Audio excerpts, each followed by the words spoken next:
This week on Arizona Illustrated, take a trip to Picacho Peak for wildflower season. Picacho Peak State Park is one of the best places to view the Mexican gold poppies. And on a great year, it just blankets the mountain. It's just a total blanket of yellow. A local chef with an unlikely resume is a semi-finalist for a 2023 James Beard Award. And I got fired 2 times of Chipotle. Yeah. Then I got the rice, and then this rice has turmeric. That's why it's yellow, because we like turmeric here at Tumerico. We like turmeric. And remembering the King of Sting, Justin Schmidt. I think I got the moniker King of Sting because, well, I've been stung by more things than anybody else. I was trying to get enough data to support or reject my hypothesis that the sting was important in the evolution of sociality. When they sting, he said, "Holy cow, that would kill a cow."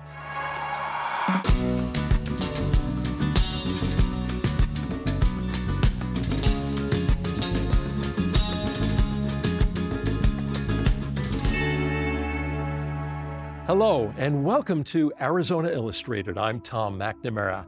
The 2022-2023 winter season has been colder and wetter than we've experienced in recent years. In fact, it's been raining outside and even snowing, and that's why we're filming this episode indoors. But all this rain should lead to an abundant wildflower season. There are many great places to see them across Arizona, like Catalina State Park, but Picacho Peak may be the most popular destination, and in 2023, they're expecting a super bloom similar to the one from 2019 in this video we're showing you. Now, if you decide to go see them for yourself, prepare to expect lines at the park. Please don't pick the flowers, and remember to stay on the trail. But Picacho Peak is more than just a place to see wildflowers. Here's our story from 2017 that explores the geology, ecology, and history of this unmistakable landmark.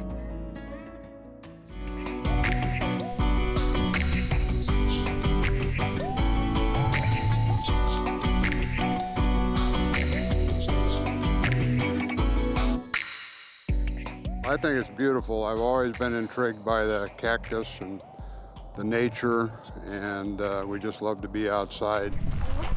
Look at the other ones, even lower. I like the nature. It's really nice, and the hikes are really difficult. In the spring, usually there's breezes like this, and it's very nice and refreshing. Hello, sir. How are you today? My name is Robert Young. I am the park manager of Picacho Peak State Park. With being the main corridor with the interstate here, is on the way to Phoenix or Tucson. We're a little kind of island, if you look at it, through the pass here of just perfect example of Sonoran desert. The park offers, of course, the unique shape of the mountain and the geological aspect of that, but you have the great Sonoran desert environment here, and in the springtime you can have the Mexican gold poppies, and Picacho Peak State Park is one of the best places to view the Mexican gold poppies. And on a great year, it just blankets the mountain. It's just a total blanket of yellow.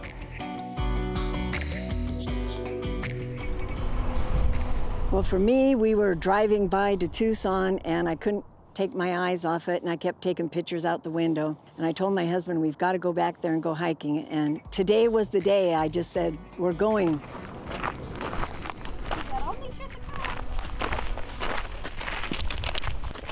So anybody who's hiking up this trail to Picacho Peak, you know, you don't want to be spending all your time thinking about how tired you are. You want to look down and look at gas bubbles, fossil gas bubbles in the volcanic material.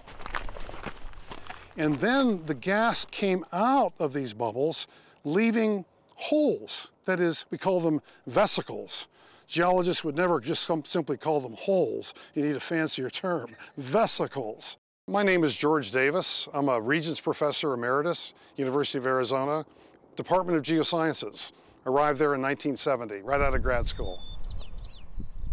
There was a time where the geological word on Picacho Peak was that it was the throat of a volcano, preserved, like a big spine, like a conduit to the surface. Enter geological mapping. It turns out that can't be supported. Instead, Picacho Peak is made of flows that are now tilted on their side. And the volcano that erupted these flows was located 10 kilometers away. Very important part of the story of Picacho Peak is that the rocks we're standing on Picacho Peak are way out of place. They were originally formed as lava flows on the other side of Picacho Mountain. How can we be certain that there's a link between the two? Well, we have a dotted line that connects the two mountains. One of the dots is that island of dark rock where I'm pointing right now, and the other is the little, almost looks like a fortress on that ridgetop in the far distance. Those are volcanic rocks that were faulted part of the way to Picacho, but not all of the way. So it's almost like the breadcrumbs we were talking about that left a bit of a trail that causes us to conclude these rocks started out way over there. So we have Picacho Mountain, we have Picacho Peak. Almost no one looks at Picacho Mountain because Picacho Peak is so interesting as a landform. We're talking many years ago here, but approximately 1,500 years ago, this area, this environment was completely different, where it was a farming community for the Hohokam Indian. There was actually some running water and so forth. So the history of this area does date back to early Native American with the Hohokam. Throughout history, you know, the peak itself, Picacho Peak, was a landmark throughout time. Behind me, you'll see the monument for the Mormon Battalion. The monument was erected in their honor for several things. The Mormon Battalion was contracted by the U.S. government in the 1840s to construct a road through the pass, Picacho Pass, becoming the main corridor as it is today. Not only did construct that road, but they camped here as well in their journeys to California. Ready, fire! One of the special events at Picacho Peak State Park is our annual event called Civil War in the Southwest. That is a reenactment of the engagement of the Civil War battle that took place here. We also add 2 New Mexico territory battles as well. And we see, on average, 200 plus reenactors that come out to participate for that weekend. We see generally 3,200 to 4,500 spectators come out for that event.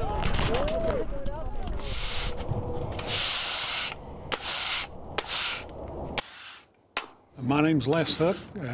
I'm a volunteer, maintenance volunteer here at Picacho Peak State Park. We love to camp. My wife and I raised our kids in the campground. This is a way to give back for all that. We like to talk. We love people, and just to get out in God's creation and see the beauty in the United States. I hate to be disparaging, but the drive from Phoenix to Tucson or Tucson to Phoenix is not very exciting geologically. There's a lot of alluvium there. And what makes Picacho Peak so fascinating as a landmark, it's something to look at along the way. And it is so strong and resistant to erosion that it's held out much longer than the other rocks that were here at one time. I started at Picacho back in the 80s, and it's been going on since then. I like to come up at least a couple times a year, oftentimes more than that in the springtime. And I like the challenge, and I love coming out when the wildflowers are in bloom. Beautiful. I've been here approximately 10 times. It's fabulous, it's challenging, makes me feel alive. It's good to know at my age I can do it, and I get to tell everybody about it and show them the pictures. How old are you? I'm 73. My name is Xavier Holmes, and I am 5 years old. Keep walking around. Easy and hard because the rocks are slippery, and you have to climb up them. I didn't like when we first got here, all those stairs.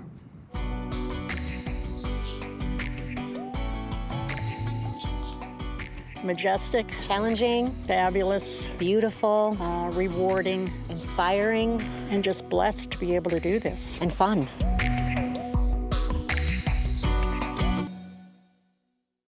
Every year, the James Beard Foundation celebrates and elevates the people behind America's food culture with the prestigious James Beard Award. In 2022, Tucson favorite Don Guerra of Barrio Bread won the Outstanding Baker category, and the semi-finalists for the 2023 awards were just announced. And Wendy Garcia, the chef behind local vegan Mexican restaurant Tumerico, was nominated as Best Chef in the Southwest. Here's a 2019 profile we did on Wendy's unlikely path to success.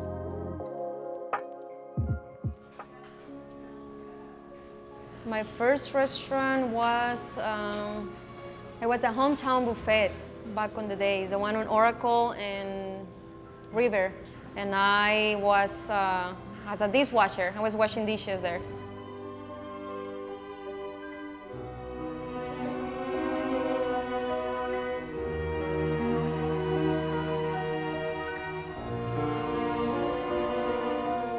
I even work at Taco Bell, too. Chipotle, yeah. And I got fired 2 times of Chipotle. Yeah. They measure everything and they just want you to measure little things and like you have to like follow the recipes and you have to do what they tell you to do. And I think I don't like that.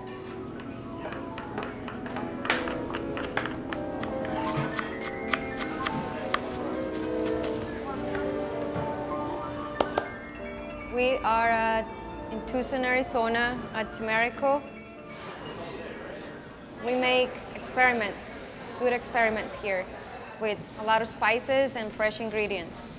I know a lot of people, they don't handle spicy very well, but they need it, so I throw a little bit in there. I'll try to make a lot of food for you.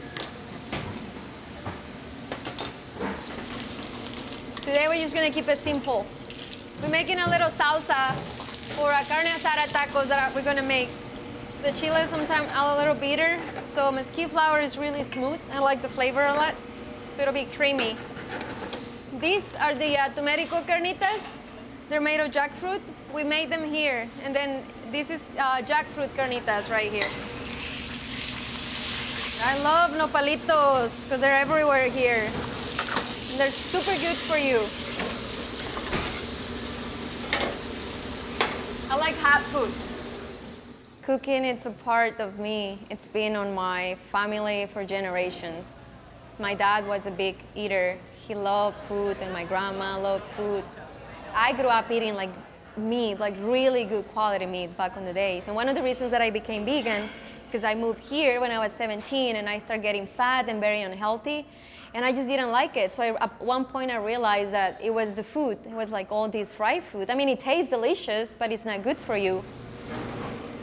So I got my tortillas going. We use corn tortillas, GMO-free corn, because everybody gets crazy. All the chilies that we did, so we're gonna use that salsa for our carne asada tacos. This is just spinach and veggies that we just got here this morning with a little bit of balsamic. Then I got the rice, and then this rice has turmeric. That's why it's yellow, because we like turmeric here at Tumerico. We like turmeric.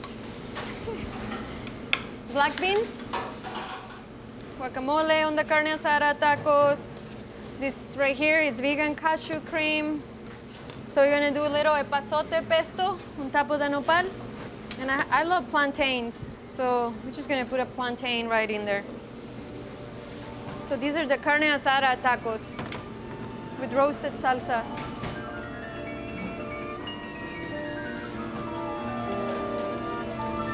I don't see vegan food as different from any other food. I grew up with this food, like the flavors, the spices, the way the food is cooked, like it's fresh.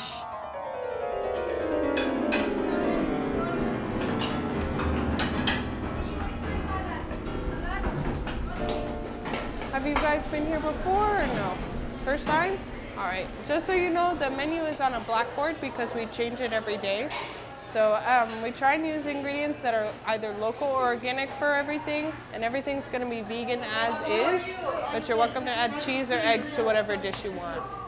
Half the people that regularly come here aren't even vegetarian.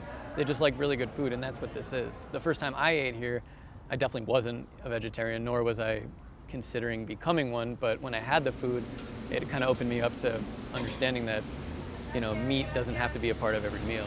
Coming through. When I'm describing it to people, I always tell them it's an authentic, old-style Mexican plate of food that's extremely healthy. My grandma, my nana, like, she would make food, but we didn't have any recipes. And I used to love it, and it was all about family. I don't have any recipes. We don't have recipes. Like, I don't make. I never sit down and write recipes. Rocío, ahorita me guarda esas 2 ollas de salsa en el refri, por favor. Hola, chica. How's it going?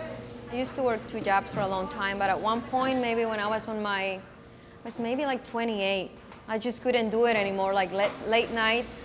Ricardo, can you run food for me, please? You stay on the window, please. I saw her go from just carrying a cooler of food with a table and chairs. Butternut squash tamales at the farmer's market.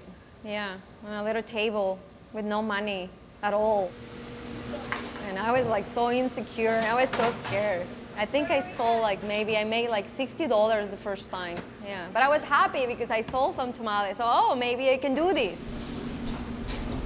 And then making the cart bigger, and then having that cart kind of planted at a restaurant a couple of times a week to opening this place. When I started here, it was just the first half of the restaurant, so we didn't have this other space. It blew up really fast, and I don't think Wendy had expected it to become that popular that quickly.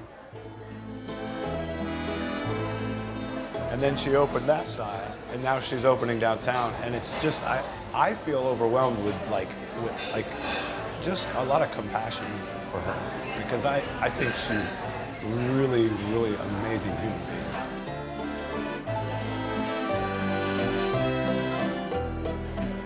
She works harder than anyone I've really ever known, so, I mean, she really started this from the ground up, truly. She's a very admirable person with her intensity, you know. It's just, it makes me feel overwhelmed to know her.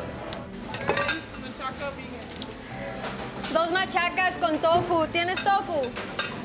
I get up in the morning, I come to the kitchen. I'm really excited to get here. It just feels good when I put a plate of food on a table for somebody and they feel good about it. And then I see them like eating the food and it's just like, oh yeah, this makes me feel good. This feels good. So it's more than just making just a plate of food. Like, I don't see it just like that, you know. I see it more like something bigger than me, and sounds crazy, but that's how I feel it.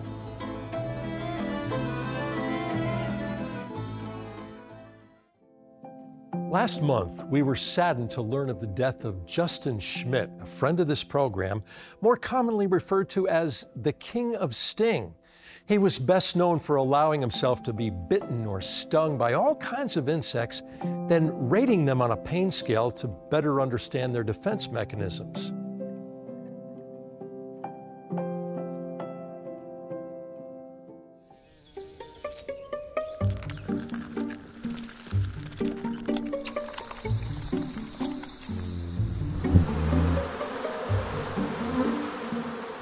I think I got the moniker King of Sting because, well, I've been stung by more things than anybody else. You get stung and just, wahoo! Holy cow! Thinking, ah! He's throbbing and throbbing. They really, really hurt. And the reason I was stung by more things than anybody else was I was trying to get enough data to support or reject my hypothesis that the sting was important in the evolution of sociality. This is the desert blonde tarantula, and they make wonderful pets. They'll live about 20 years once you get them. Let go of my thumb there so I can get my hand free. Whoops, they're kind of clumsy. So back in you go, little girl. I'm Justin Schmidt, an entomologist and toxicologist. I work at Southwestern Biological Institute and at the University of Arizona in the Department of Entomology. Yeah, I just have a few desert creatures here. This one I'm not going to touch.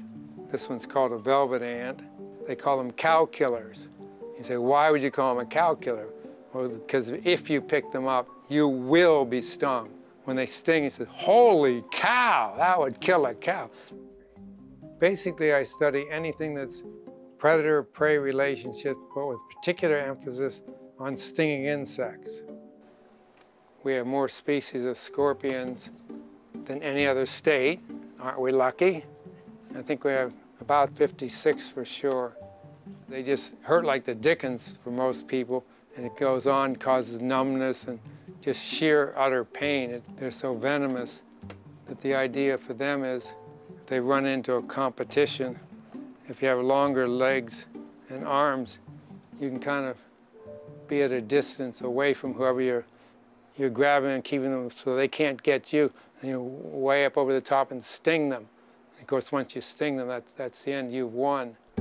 Insect sting pain it's a mechanism that allowed the evolution of sociality. In other words, if you're defending yourself and a little sting, little pain isn't much defense, but a lot of pain is. And so it turns out that the more pain you can produce, the larger you can make a social colony, which is going from a solitary individual raising your own offspring to all of a sudden a big colony like a honeybee colony or ant colony.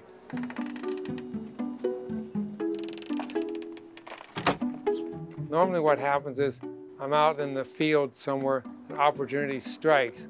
Well, that comes with a sting or two, or more.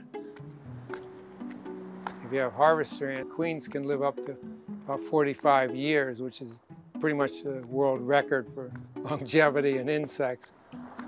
So right down here, we have a Maricopa harvester ant colony. Harvester ants, they have colonies that range from 500 to 15,000, depending on the species. And they need to have a powerful sting to protect them against things that want to eat them. Lizards, frogs, toads, things of this sort. What we're going to do is, this is called an aspirator that I've made, which is basically a sucking tube, so you can collect a few ants. And just a convenient way to collect the ants. It's got a screen right here so that you don't want to suck the ant into your mouth. That would not be a good idea. I'm going to try to pick up a couple of them here. I got 2 so far. There's, we got 3 ants, that should do.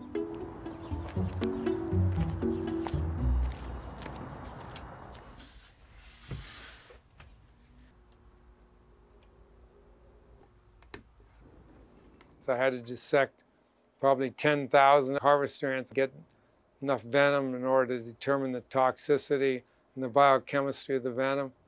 I look at 2 things with stinging insects. First of all, the painfulness of the sting, how much it hurts. And second of all, how toxic, how damaging is the sting. The pain scale basically is 1 to 4, 1 being very minor. In other words, it hurts a little bit, but not seriously enough. Won't shut you down or anything of that sort. The 2 is typically like a honeybee or a yellowjacket, and that's darn painful. Anybody who's been stung by either one of those knows they really hurt. Everybody used the same old, tired, boring picture of honeybee stinging something. It was so ugly, and I thought, let's see if we can get something better. So I hired the photographer to help me get a better picture of what we wanted to show. As you can see the stinger into my arm there, and you can see the jewel, that little round silver white thing, that's the venom sac. You can see the bee exiting, ripping out of the bee, so it shows all the action in one point. And the pain of that was basically a 2, because I had to sit there and endure the pain without yelling or jerking or doing anything rash like that, or else we wouldn't get the photograph. And the 3 is something much, much worse, kind of like a harvester ant that hurts for 1 to 4 to 8 hours, throbbing pain. The 4, you don't want to go there. 4 is like 10 times worse than a 3. That'll be an example of something like the tarantula hawk, where the tarantula hawk stings you and just kind of paralyzes you. You're just such pain, you can't function. And they, of course, are given the name tarantula hawk because they will actually attack and sting a tarantula and paralyze the tarantula. Lay one egg on it, just one egg, and that egg hatches and feeds on the paralyzed tarantula. One of these, you go, oh my God, it feels like a 20,000 volt wire just zapped you when you get stung. These things are 4 on the pain scale. In other words, about like 100 honeybees all at once. You know, when I wrote The Sting of the Wild, the reason I wrote it was to instill a sense of joy and beauty and awe of what I have for being privileged to be able to study these things. You don't have to be stung like I am. You can miss all that, but we'll take you on a safari and adventures of what happens in the field, how they affect the evolution of science, and just interesting stories. It's history, it brings us together, and it's fun. Justin Schmidt's research resulted in over 185 publications, 20 book chapters, and 2 edited books. His work was featured on Jimmy Kimmel Live, Marvel's Ant-Man, and other programs like Arizona Illustrated.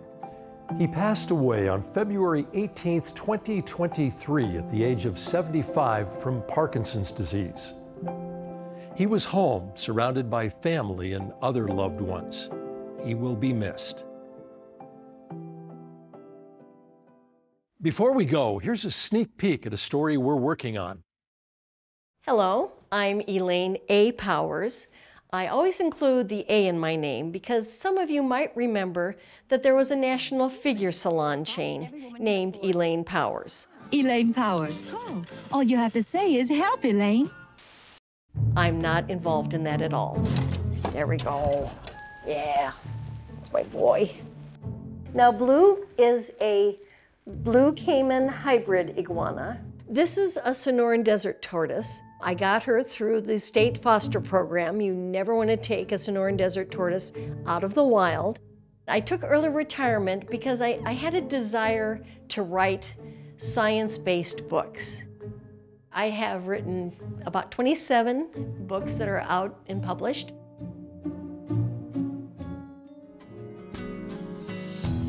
Thank you for joining us here on Arizona Illustrated. I'm Tom McNamara, and we'll see you next week.